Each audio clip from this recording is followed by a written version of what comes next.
Hi, I'm Anne, as some of you may know, and I want to thank you and welcome you all today in listening to the case of two beautiful little girls, 10-year-olds, who went missing in Soham, East Cambridgeshire, on the 4th of August 2002. And I remember this case personally very well, as I had a daughter at 10 years old too as this happened, and I became so invested, and it's always stayed with me. But this case resulted in a change of law, and I think this is why it's important to discuss. So, Holly Wells, who was born on the 4th of October 1991, and her friend Jessica Chapman, who was born on the 1st of September 1991, had been friends through school. Jessica was more of the tomboy out the two, Holly was a girly girl. But that morning at 11:45, Jessica went to Holly's home for a barbecue, a family barbecue, and to give her friend her necklace with her letter H on it that she'd brought her back from her holiday. And they were excited probably to see each other, having been away on a holiday, and to catch up before they went back to school.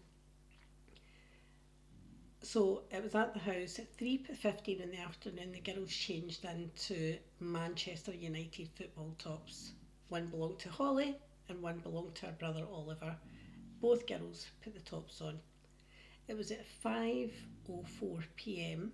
Nicola, Holly's mum, took a picture of both girls wearing the top, and that picture became really quite famous in the UK. They had their dinner before going upstairs together at 6:10. At 6:15 p.m, both girls decided just to go out. They never told anyone. They were going to go to the local sports centre, and they were going to go to the vending machine and buy some sweets. Unfortunately, they never told anyone they were leaving. It was at 8 o'clock that Nicola went up to get the girls to say goodbye to their other guests and realised they weren't there. They did a quick search of the house and the nearby streets before calling the Chapmans. At the same time, Sharon and Les Chapman had realised that Jessica, whose curfew was at 8:30, had not returned home. It was at this point Sharon decided to go looking for her daughter. As Nicola and Kevin and Sharon and Les realised both girls were actually missing, there was a frantic search of the neighbourhood. It was at 9:55 p.m. that night the police were contacted and the official missing list began. Police launched an immediate search for both girls, and 400 officers were immediately assigned full-time to this case. There was house-to-house searches, and hundreds of local volunteers joined the search.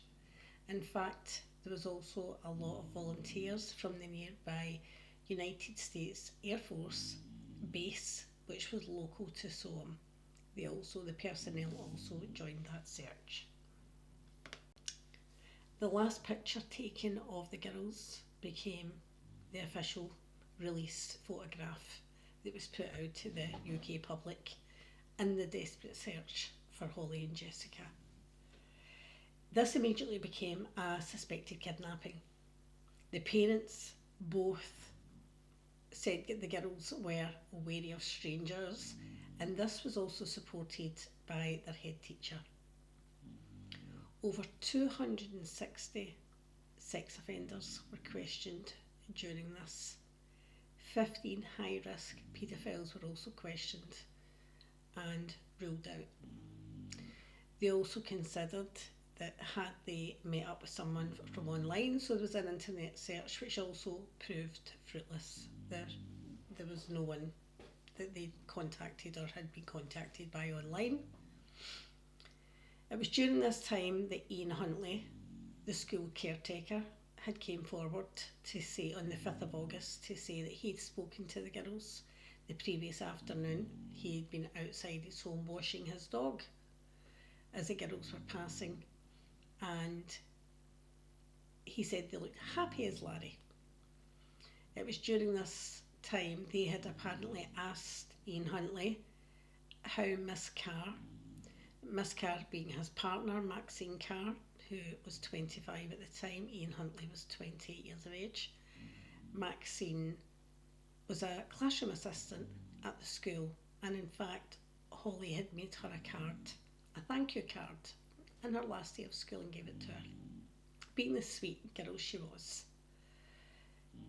So Ian said that the girls had inquired if Maxine had got the job she'd applied for, and he told them that no, she didn't. And on they went on their way. He said they went down College Street, across the bridge, towards Carr Street. Actually, it was Clay Street, I do apologise. The officers did carry out a search of Ian Huntley's home, and although they found no incriminating evidence, they did note there was a washing hanging on the washing line despite there being rain, which was unusual.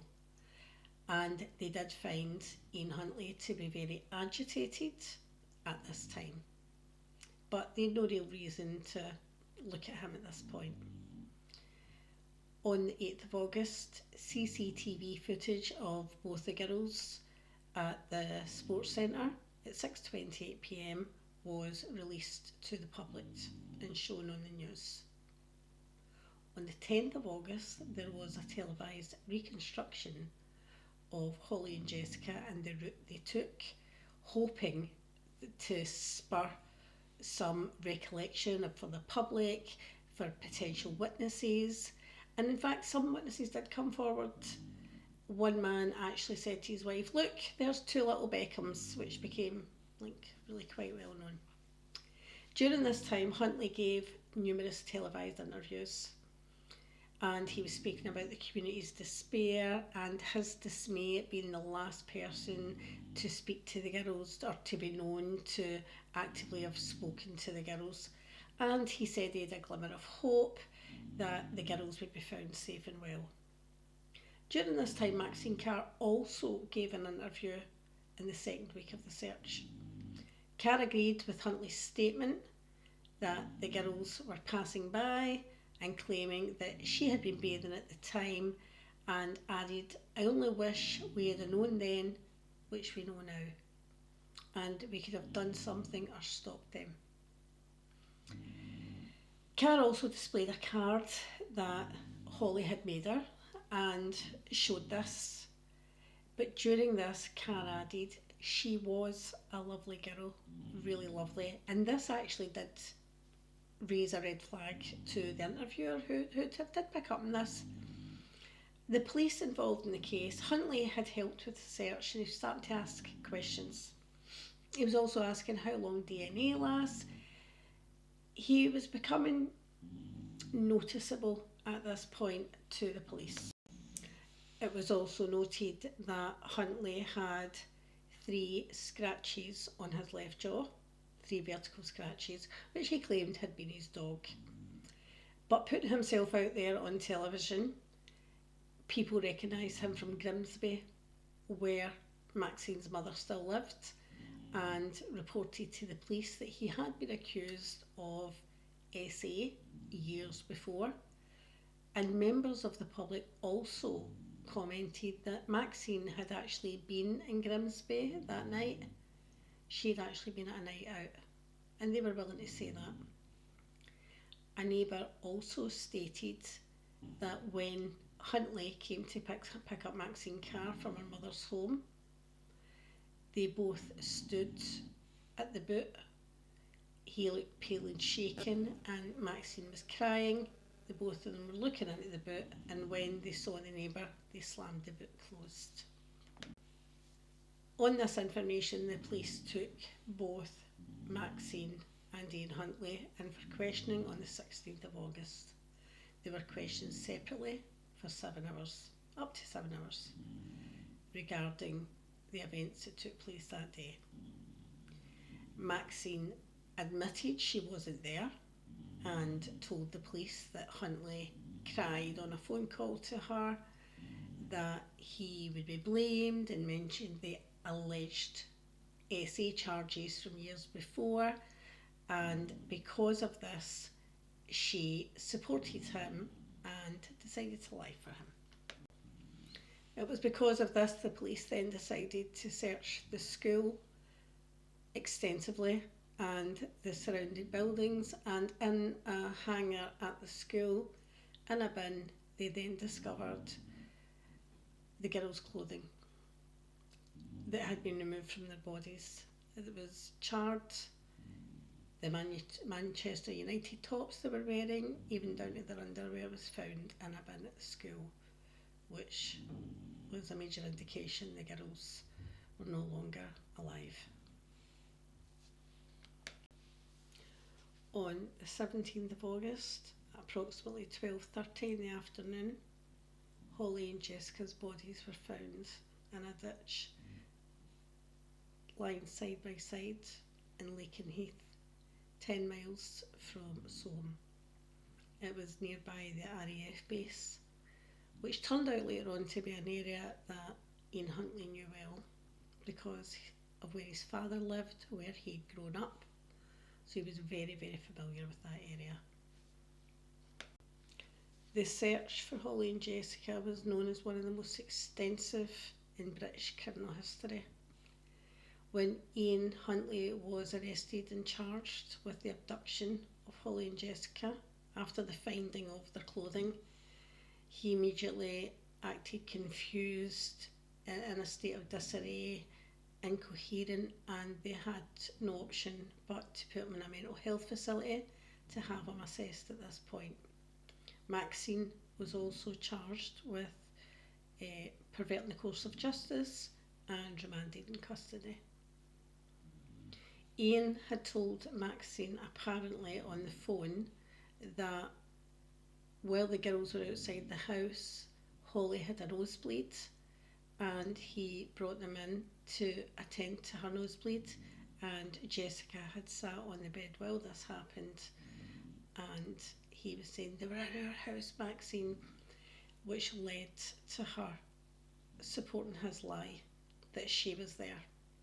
That's why she gave him an alibi, because he later said that he'd had a nervous breakdown, because as it emerged he was not accused of one essay, he was accused of multiple.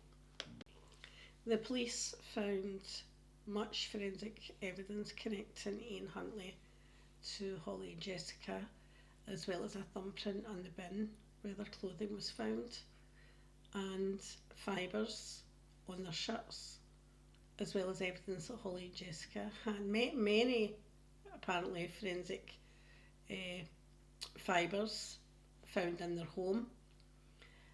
And Ian Huntley's never told the truth about what happened to Holly and Jessica. That much is clear. He claimed Holly fell back into the bath. He'd been running a bath to wash his dog, and Holly fell back in that bath and subsequently drowned. And when Jessica saw this, she started screaming, "You pushed her."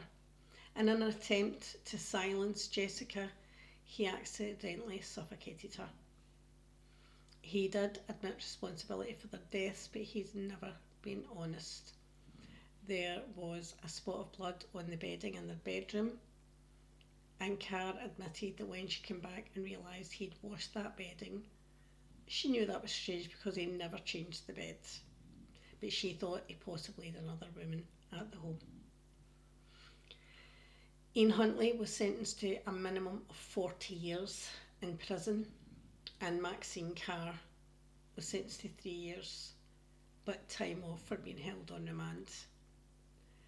Since she has been released from prison, Maxine Carr was allowed to change her identity, taken to a safe house, and it has been alleged that she's actually had plastic surgery to hide her appearance, to allow her to live safely in the public, which to some is unfair. Ian Huntley has been attacked by other prisoners inside prison, as well as saving up his own antidepressants in an attempt to take his own life. Cowardly, yes, But it was during this time the police carried out a search and discovered a tape recording in which they have never really released that tape recording, but apparently in which he claims he admitted to Maxine what he'd done, and she slapped his face and told him to pull himself together because he was going to affect her dream job. What did become clear is Ian Huntley should never have had a job with children. He should never have been allowed to work around children. And that's where the change in law happened. Because if we had full disclosure regarding someone's history, someone's past, then Ian Huntley would never have been in that position. In 2008, a law was passed in the protection of vulnerable groups, and this was to ensure that people like Ian Huntley, because he had changed his name at one point had been Ian Nixon, and he changed his name from his father's name to his own name or his mother's name, and it was because of this he sort of slipped through the net. He was never picked up in references just because of this. Now you need to disclose all your previous addresses, your previous names. There's no way to really get around this with PVGs. And Holly and Jessica's case highlighted the need for this. Following this, Kevin Wells wrote a book, Solemn's Rose, as a tribute to Holly. I did buy and read that book, which was heartbreaking. He told their story and how much this impacted not just them but their son as well. It was heartbreaking.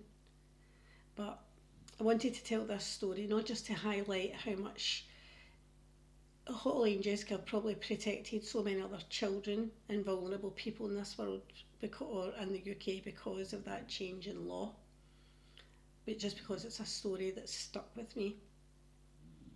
I will never forget seeing the news of those two beautiful kids missing and thinking, it's really unusual, two kids, like thinking something's happened, that they're going to come home, and sadly that wasn't the case. But thank you for joining me today, and I am glad I got to share the story of Holly and Jessica with you all.